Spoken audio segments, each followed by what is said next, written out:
Hi everyone, welcome back to my channel. This is Chandra with C. Diane. First I want to say please forgive me if I look a little tired. I'm still dealing with the fallout from the wildfires. My eyes just really bother me a lot. They burn and itch, and I may sound a little congested. So if you can deal with that, if you can sit with me through that, I think we'll be okay. So what I want to talk to you about today are lessons I've learned on my creative journey. I have been on probably a very long, winding path through my creative journey. The most of my career since I graduated from college has been less than creative. I've had several desk jobs. I worked in corporate America for several years, at least a couple of decades. And although I learned a lot, I realized at some point that that lifestyle wasn't for me. I was a strong math student. So I majored in mathematics or statistics, and uh, I have also received a business degree. So where I can manage in those areas, I'm much stronger in creative pursuits. So here I am working. I've been working as an artist full time for the past wow, about 13 years now. So it's getting better. That's also been a winding road, but I feel I'm much more in my element as I pursue a career as an artist.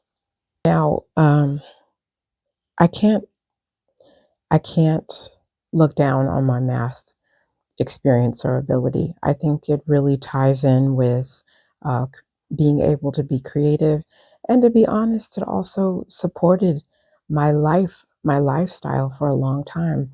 Um, I can't um, dismiss the value of the discipline it taught me, what it means to be at a desk job or working for a company versus being independent, which I am now. I can appreciate both.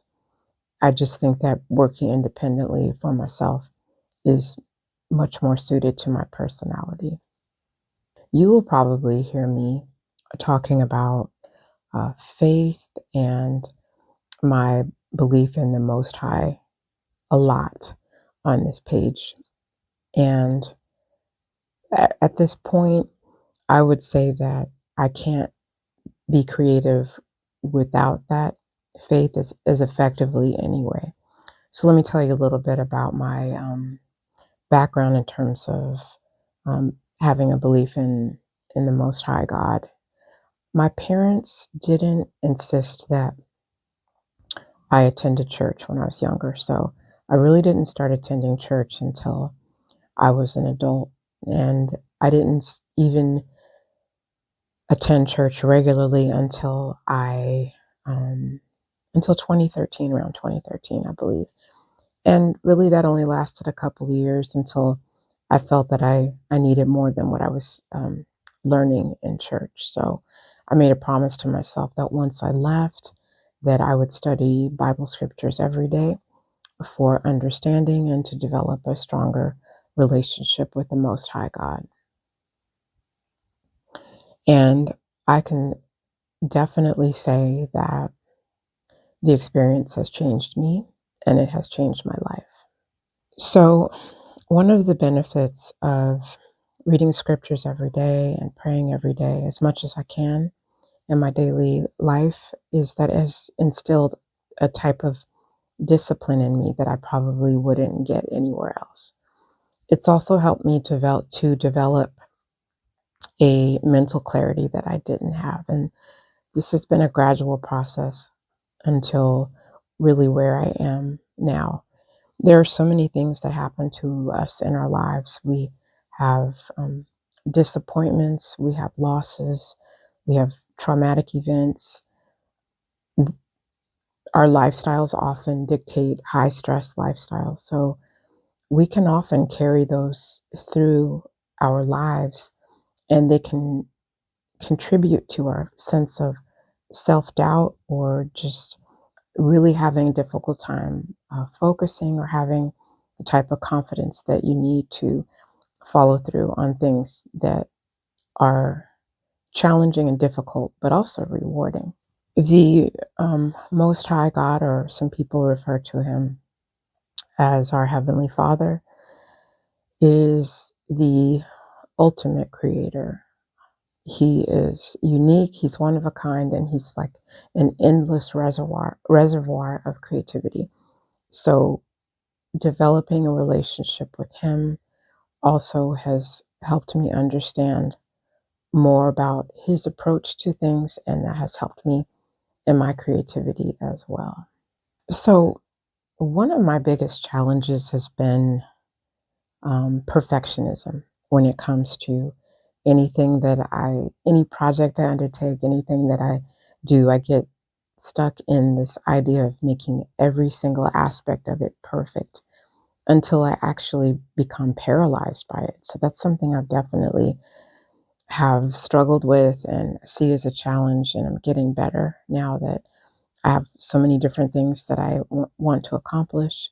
And as I've developed schedules and project schedules and calendars, I realize that I can't get stuck thinking that every single thing has to be perfect. I'll give my best, but at the end, if I can produce a good product, I can continue to make it better each time I go back and revisit it. So I just mentioned the importance of, for me anyway, making a schedule, keeping a calendar. It's one of those things where you can create a schedule where you can overcommit or undercommit. So you want to aim to be just right. So schedule things that you know you can accomplish given your the time you have in the day and your abilities and your resources.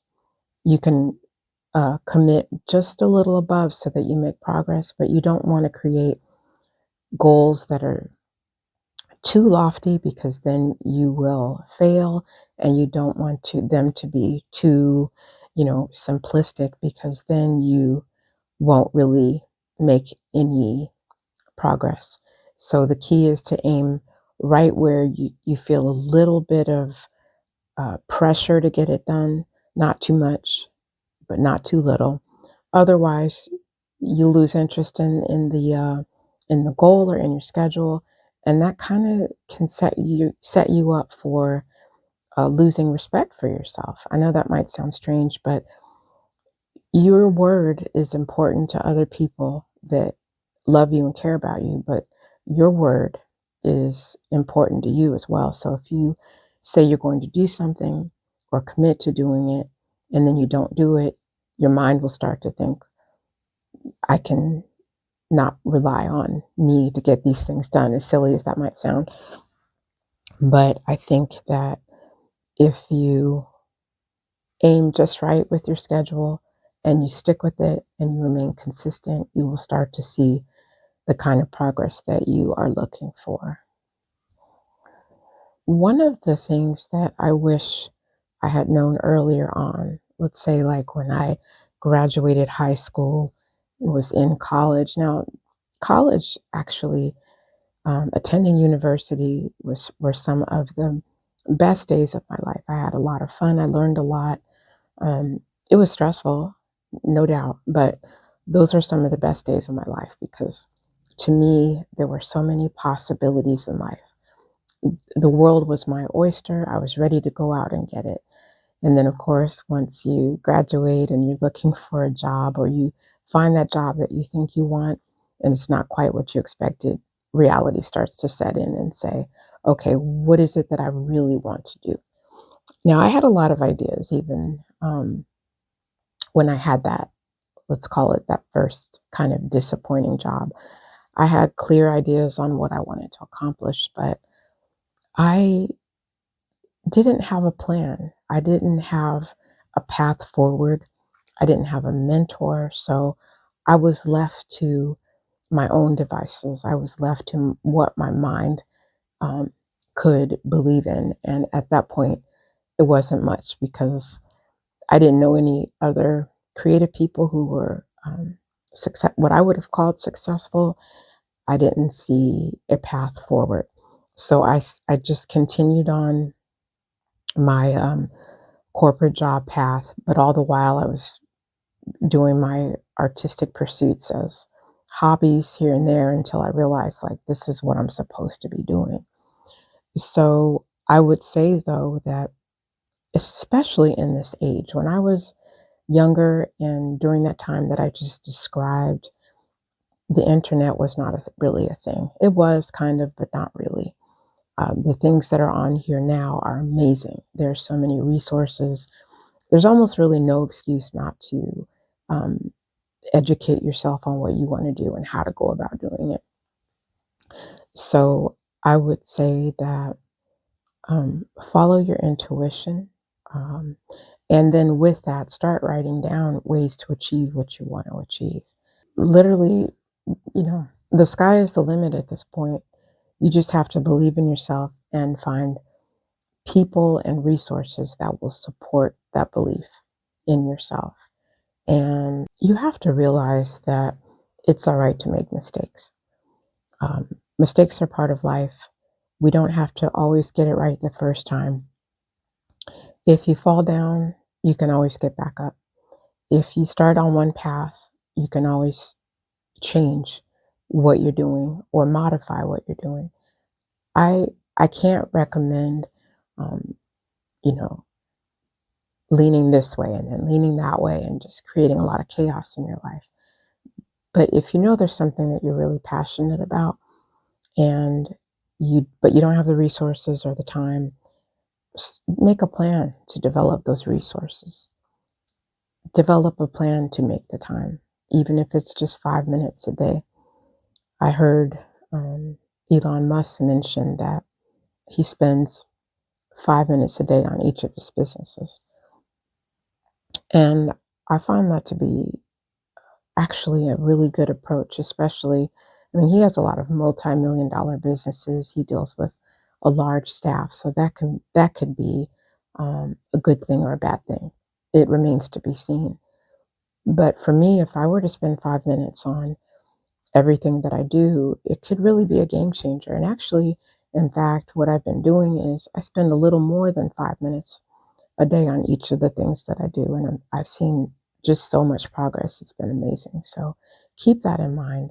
Nothing is impossible if you believe. And if you really want something, I say go after it because you never know how long you're going to be here. You never know how or when things are going to change. So seize the day and make sure that you are living your best life. So I just wanted to leave those things with you. I hope that this was helpful and I will talk with you soon. Also, please remember to like, share, and subscribe.